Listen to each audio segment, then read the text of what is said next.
Israel വീണ്ടും നിറഞ്ഞാടാൻ തുടങ്ങിയിരിക്കുകയാണ്. ഒരുപക്ഷെ GCC രാജ്യങ്ങളെല്ലാം കൂടി ഇസ്രായേലിനെതിരെ തിരിയുമോ? അല്ല, അവരടുത്തൊരു മീറ്റിംഗ് കൂടിയിട്ട് അവരെ കൂട്ടത്തിൽ ഒരാളെ ആക്രമിച്ചാൽ അതെല്ലാവരും ആക്രമിച്ചായിട്ട് കരുതിയിട്ട് തിരിച്ചടിക്കും എന്നൊക്കെ പറയണ്ടായി. ഇത് നമ്മൾ കേട്ടത് രണ്ടാം ലോക മഹായുദ്ധ സമയത്താണ്. അത് അന്ന് രണ്ട് സഖ്യകക്ഷികളായി ലോകം മാറിയിരുന്നു, axis powers and allied powers എന്നുള്ളതാണ്. ഇതിൽ ഏതെങ്കിലും ഒന്നിനെ ആക്രമിച്ചു കഴിഞ്ഞാൽ എല്ലാത്തിനും ആക്രമിച്ചതായിട്ട് അവർ കരുതി യുദ്ധം പ്രഖ്യാപനം നടത്തുകയും ചെയ്യും. അപ്പോൾ രണ്ടാം ലോക മഹായുദ്ധം ഉണ്ടായത് അങ്ങനെയാണ്. ഹിറ്റ്ലർ പോളണ്ടിനെ ആക്രമിച്ചു. പോളണ്ടും ബ്രിട്ടനും അതിൻ്റെ സൈനിക കരാർ ഉണ്ടായിരുന്നു. അതിൻ്റെ പുറത്ത് ബ്രിട്ടൻ കയറി ജർമ്മനി ആക്രമിച്ചു. ബ്രിട്ടനെ ആക്രമിച്ച് ജർമ്മനി ബ്രിട്ടൻ ആക്രമിച്ചു തിരിച്ച്. അപ്പോൾ ഫ്രാൻസും ജർമ്മനിയും തമ്മിൽ കരാറുണ്ടായിരുന്നു. ഫ്രാൻസും ബ്രിട്ടനും തമ്മിൽ പരസ്പര കരാറുണ്ട്, പരസ്പരം സഹകരിക്കും. ഒരാളടിച്ചാൽ തിരിച്ചടിക്കുന്നു, ഒരുമിച്ച് തിരിച്ചടിക്കുന്നു. ഫ്രാൻസ് കയറി ആരാക്രമിച്ചു? ജർമ്മനി ആക്രമിച്ചു. ഇങ്ങനെയാണ് ഈ യുദ്ധങ്ങളുണ്ടായത്, ലോകമഹായുദ്ധങ്ങളുണ്ടായത്. അതുപോലുള്ള സ്റ്റേറ്റ്മെൻറ്റ് പിന്നെ നമ്മൾ ലോകത്ത് കണ്ടില്ല. പിന്നെ നാറ്റോ ഉണ്ട്. നാറ്റോ എപ്പോഴും നാറ്റോയിലൊരു അംഗത്തിനെതിരെയുള്ള ആരെങ്കിലും അടിച്ചാൽ ഒരുമിച്ച് തിരിച്ചടിക്കുമെന്ന് പറയാറുണ്ട്. പക്ഷേ ശക്തനെതിരെ അവർ അത്ര നടപടി എടുക്കാറില്ല. ദുർബലനാണെങ്കിൽ ചിലപ്പോൾ കയറ്റി അവർ ഒരടിയൊക്കെ കൊടുക്കും. അപ്പോൾ അതുപോലെയാണ് ഇപ്പോൾ ഇവർ പറഞ്ഞിരിക്കുന്നത്. പക്ഷെ ഇതിന് പ്രശ്നം എന്ന് വെച്ചാൽ, ഇവർക്ക് ഈ കൂട്ടരിൽ ആർക്കും തന്നെ ഖത്തറിനെ കണ്ടുകൂടാ. ഖത്തർ എല്ലായിടും കുത്തിത്തിരിപ്പുണ്ടാക്കുന്നത് ഇവർക്ക് അറിയാം. ഇടയ്ക്ക് ഇവരെ 5 ആളും കൂടിയിട്ട് അതിൻ്റെ GCCയിൽ 6 മെമ്പറാണ് ഖത്തർ ഉൾപ്പെടെ. Kuwait, Oman, Saudi Arabia, Bahrain, ഇവരെല്ലാം കൂടിയിട്ട് UAE കൂടി, ഇവർ 5 പേരും കൂടി ഖത്തറിനെ ഒറ്റപ്പെടുത്തിയിരുന്നു. കാരണം ഖത്തറിൻ്റെ കയ്യിലിരിപ്പതാ. ഇനി ഇവർ ഒരുമിച്ച് ഇന്ന് ഇസ്രായേലിനെ നേരിടാൻ പറ്റാത്ത ഡിസാസ്റ്റർസ് ആയിരിക്കും. കാരണം അവിടെ കുറച്ചുകൂടി ശക്തിയുള്ളത് സൗദി അറേബ്യക്കാണ്. സൗദി അറേബ്യനായാലും കുറച്ച് കൂടുതൽ ആയുധങ്ങളൊക്കെ ഉണ്ട്. ഈ ആയുധങ്ങളെല്ലാം തന്നെ അമേരിക്കൻ നിർമ്മിത ആയുധങ്ങളാണ്, നല്ലൊരു പങ്കും. പിന്നെ കുറച്ച് ഫ്രഞ്ച് നിർമ്മിതമുണ്ട്. ഇത് ഉപയോഗിച്ചുകൊണ്ട് ഇസ്രായേലിനെ തിരിച്ചടിക്കാൻ ഈ ആയുധങ്ങൾ എങ്ങനെ നേരിടാം എന്ന് ഇസ്രായേലിന് അറിയാം. മാത്രമല്ല, ഇങ്ങനെ ഒരു യുദ്ധത്തിന് പോയി കഴിഞ്ഞാൽ അമേരിക്കയുടെ പിന്തുണയും കിട്ടില്ല. ഇവിടെയൊക്കെ അമേരിക്കയ്ക്ക് മിലിറ്ററി ബേസ് ഉള്ളതാണ്. അമേരിക്ക പിന്തുണയ്ക്കാൻ പോയില്ല. മാത്രമല്ല, ഈ ആയുധങ്ങളും മിസൈലൊന്നും പൊങ്ങുകയില്ല. അമേരിക്ക ഇതിലൊക്കെ മറ്റേ കിൽ സ്വിച്ച് വെച്ചിട്ടുണ്ടാവും. അത് ഇവർക്കറിയാം. അതുകൊണ്ട് പിന്നെ വെറുതെ മാനം രക്ഷിക്കാൻ വേണ്ടിയിട്ട് ഒരു പ്രസ്താവന നടത്തിയെന്നേ ഉള്ളൂ. ഇത് നോക്കേണ്ടത് അവർ തന്നെയാണ്, ഈ GCC രാജ്യങ്ങൾ. ഈ ഖത്തർ കുത്തിത്തിരിപ്പൊന്നും തന്നെ തുടങ്ങിയതല്ല. പിന്നെ രണ്ടാമത്തെ കാര്യം, ഈ പറയുന്ന ഹമാസ് പ്രതിനിധാനം ചെയ്യുന്ന ഐഡിയോളജി ഈ ഗൾഫ് രാജ്യങ്ങൾക്കാണ് ഏറ്റവും വലിയ ഭീഷണി. ഇത് ഈ ഇസ്ലാമിക് ബ്രദർഹുഡിൻ്റെ ഭാഗമാണ്. ഇവരാണ് ഈ മുല്ലപ്പൂ വിപ്ലവ സമയത്ത് സൗദി അറേബ്യയിൽ വന്ന് പ്രശ്നം ഉണ്ടാക്കിയത്, ബഹ്റൈനിൽ വന്ന് പ്രശ്നം ഉണ്ടാക്കിയത്, ഖത്തറിലും കുവൈറ്റിലും ഒക്കെ പ്രശ്നം ഉണ്ടാക്കിയത്. അവരൊക്കെ പിടിച്ച് ജയിലിലിട്ടിരിക്കുകയാണ്. ആ ഹമാസിനെ സപ്പോർട്ട് ചെയ്യേണ്ട ഒരു ഉത്തരവാദിത്വം അവർക്കില്ല. ഹമാസ് ഈ ഇസ്ലാമിക് അതുകൊണ്ട് ഇസ്ലാമിന് തന്നെ ഭീഷണിയാണ്. ഇസ്ലാമിനാണ് ഏറ്റവും വലിയ ഭീഷണി. അവർക്ക് ഈ ഖത്തറിന് പറ്റിയ ഒരു പ്രശ്നം എന്ന് വെച്ചാൽ, ഇവർക്ക് ഒരു സ്പേസ് അവിടെ കൊടുക്കും. താലിബാന് അവരൊരു ഓഫീസ് കൊടുത്തിട്ടുണ്ട്, ഇവർക്ക് ഒരു ഓഫീസ് കൊടുത്തിട്ടുണ്ട്. അപ്പോൾ ഖത്തർ പറയുന്നത് എപ്പോഴും ഞങ്ങൾ മീഡിയേറ്റ് ചെയ്യുന്നതാണ് എന്നുള്ളതാണ്. അമേരിക്ക ഇവരെ ഉപയോഗിച്ചിട്ടുമുണ്ട്. ഇപ്പോൾ താലിബാനുമായിട്ട് അമേരിക്ക ഖത്തറിനാണ് ഡിസ്കസ് ചെയ്തത്. ഹമാസുമായിട്ട് ഇസ്രായേൽ ഖത്തർ വഴിയാണ് ചെയ്യുന്നത്. പക്ഷേ ജസ്റ്റ് മീഡിയേഷൻ മാത്രമല്ല, അതിനിടയ്ക്ക് സാമ്പത്തിക സഹായം ചെയ്യുന്നുണ്ട്. അവിടെയുള്ള പാവം കുഞ്ഞുങ്ങളും സ്ത്രീകളും മരിച്ചു വീഴുമ്പോൾ ഇവരും ഈ പറയുന്ന ഹമാസിന്റെ നേതാക്കന്മാരും ഭാര്യമാരൊക്കെ ഇവിടെ നിന്ന് അർമാദിക്കുകയാണ്. ഈ പാവങ്ങളെ കൊലക്ക് കൊടുക്കുക. ഇസ്രായേലിനെ പോലെ ഗൾഫ് രാജ്യങ്ങളിൽ വന്നിട്ട് ഗൾഫ് രാജ്യങ്ങളിലെ ഖത്തറിന്റെ പ്രധാന ഇസ്ലാമിക് ബ്രദർഹുഡിന് മറ്റുള്ളൊരു കയറ്റി. അല്ല, അപ്പൊ ഗൾഫ് രാജ്യങ്ങൾക്കും ഭീഷണി ഉണ്ടാകും. ഹമാസ് ഗൾഫ് രാജ്യങ്ങൾക്ക് ഭീഷണിയാണ്. ഇസ്ലാമിക് ബ്രദർഹുഡിന്റെ ഭാഗമല്ല. ഇസ്ലാമിക് ബ്രദർഹുഡ് അവിടെ ജനാധിപത്യം കൊണ്ടുവരണം, അവരുടെ ജനാധിപത്യം എന്ന് വെച്ചാൽ ഇറാനുള്ളതുപോലെ കൊണ്ടുവരണം എന്ന് പറഞ്ഞ് നടക്കുന്ന ടീമാണ്. അത് ലോകത്തിന് തന്നെ ഭീഷണിയാണ്. കാരണം വിവരമില്ലാത്തവരെ കയ്യിലാണ് അധികാരം പോവുക.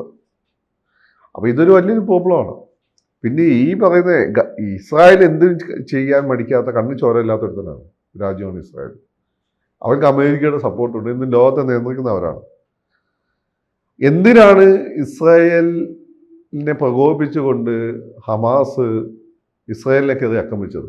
2 കാരണങ്ങളുകൊണ്ടാണ്. ഒന്ന്, നെതന്യാഹു ആവശ്യപ്പെട്ടിട്ട്, നെതന്യാഹുവിന് അവിടെ ഒരു പ്രശ്നം വേണ്ടിയിരുന്നു. 2, അറബ് രാജ്യങ്ങളും ഈ GCC രാജ്യങ്ങളും അമേരിക്കയും ഇസ്രായേലും തമ്മിലൊരു അക്കോർഡ് വന്നത്, അബ്രഹാമിക് അക്കോർഡ്. അതിൽ ഈ മുസ്ലിം രാജ്യങ്ങളെ റെപ്രസെൻ്റ് ചെയ്തുകൊണ്ട് UAEയും, ജൂതരാജ്യത്തെ റെപ്രസെൻ്റ് ചെയ്തുകൊണ്ട് ഇസ്രായേലും, ക്രിസ്ത്യൻ രാജ്യത്തെ റെപ്രസെൻ്റ് ചെയ്ത് അമേരിക്കയെ സൈൻ ചെയ്തു. ഇത് വന്നുകൊണ്ട് ഒരു പലസ്തീൻ പ്രശ്നമേ അല്ലാതായി. അപ്പോൾ പലസ്തീൻ പ്രശ്നം പിന്നെയും പ്രശ്നമാക്കാനും ജനശ്രദ്ധ അതിലേക്ക് കൊണ്ടുവരാനും ഈ പറഞ്ഞ പലസ്തീന് സമാധാനം വരാതിരിക്കാനും വേണ്ടിയിട്ടാണ് ഇന്ന് ആളുകൾ അപ്പോൾ നെതന്യാഹു പറഞ്ഞതനുസരിച്ച് ഈ പണി ഒപ്പിച്ചു കൊടുത്തത്. അപ്പോൾ ഈ പണി ഒപ്പിച്ചു കൊടുത്തിട്ട് അവിടെ ഇപ്പോൾ ലക്ഷക്കണക്കിന് ആളുകൾ മരിച്ചു. അതിലേറ്റവും ദുഃഖകരം കുട്ടികളും സ്ത്രീകളുമാണ്. അവരനുഭവിക്കുന്ന ബുദ്ധിമുട്ടുകൾ, അവരനുഭവിക്കുന്ന വേദന. ഇതിന് കാരണക്കാരാണ് ഇസ്രായേലാണോ? ഇസ്രായേലാണ് മുമ്പേ അവർ അങ്ങനെയൊക്കെ തന്നെയാണ്. അവരെ പോയി മാന്തിയാരാ? ഇവന്മാർ മാന്തിയോണ്ടല്ലേ. എന്നിട്ട് ഇവന്മാർ അവിടെ ദോഹയിൽ കിടന്ന അർമാദിക്കുക. അത്ര അർമാദിച്ചാൽ മതി. ഇവർ തിരിച്ചടിക്കുന്നത് വെറുതെയാണ്. ചുക്ക് സംഭവിക്കാൻ പോകില്ല. നമുക്ക് തിരിച്ചടിച്ചാൽ പിന്നെ ഉള്ള എണ്ണക്കണക്കുകളും ഉണ്ടാവില്ല, അമ്പാദ്യം ഒരു സാധനം ഉണ്ടാവില്ല. ഇസ്രായേൽ അമേരിക്കനെ കൊണ്ട് ഫ്രീസ് ചെയ്യിപ്പിക്കും ഇവരുടെ എല്ലാ അസറ്റ് വിദേശത്തുള്ള എണ്ണക്കണക്ക്. ഗാസയിൽ നിരവധി ഹമാസ് ഭീകരന്മാർ ഉണ്ടെന്നാണല്ലോ ഇസ്രായേൽ പറയുന്നത്. അത് ജനങ്ങളുടെ ഇടയിൽ ഒളിച്ചിരിക്കും. എന്നിട്ട് ജനങ്ങളെ വകയാക്കി വെടിവെക്കും. എന്നിട്ട് എല്ലാവരും അത് ഖത്തറിലോട്ട് പോയിട്ടില്ല. അതിപ്പം ഇപ്പം പറയുന്നത് ബ്രിട്ടനോ ഇന്ത്യക്ക് ആണെങ്കിൽ ജനങ്ങൾക്കെതിരെ ചിലപ്പോൾ അവർ വെടിവെക്കാൻ പഠിക്കും. ഇസ്രായേൽ അങ്ങനെയൊന്നുമില്ല. അവന്മാർക്ക് എന്ത് ചെയ്യാനോ അവരെ മാത്രമേ ജനമായി കരുതിയിട്ടുള്ളൂ. മനസ്സിലായില്ലേ? അവരെ മാത്രമേ അവർ ജനമായി കരുതിയിട്ടുള്ളൂ. ബാക്കി എല്ലാവരും അവർ സ്ത്രീകളും കുട്ടികളും അവർ നോക്കില്ല, അവർ വെടിവെക്കും. അങ്ങനെയുള്ള ഒരു ഭീകരനുമായിട്ട് കളിക്കാൻ പോകുമ്പോൾ ആലോചിക്കണ്ടേ? അപ്പോൾ ശരിക്കും ഈ GCC രാജ്യങ്ങളുടെ താല്പര്യത്തിനെതിരെയാണ് ഹമാസ് കളിച്ചത്. ആ ഹമാസിന് വേണ്ടി ഇവരെന്തിനാ സ്വയം ബലി കൊടുക്കുന്നത്? ആ ഹമാസിന് രഹസ്യമായി സപ്പോർട്ട് ചെയ്യുന്ന ആളുകളാണ് ഖത്തർ. ഇതിൻ്റെയൊക്കെ ഒരു ഭാവിയിൽ ഒരു വലിയ ഇസ്ലാമിക സാമ്രാജ്യത്വത്തിൻ്റെ മൂലകേന്ദ്രമാണെന്ന് ആഗ്രഹം ഖത്തറിലുണ്ട്. ഒരു മോഡേൺ ഇസ്ലാമിക് എംപയർ. അതാണ് അവർ കടന്ന് കളിക്കുന്നത്.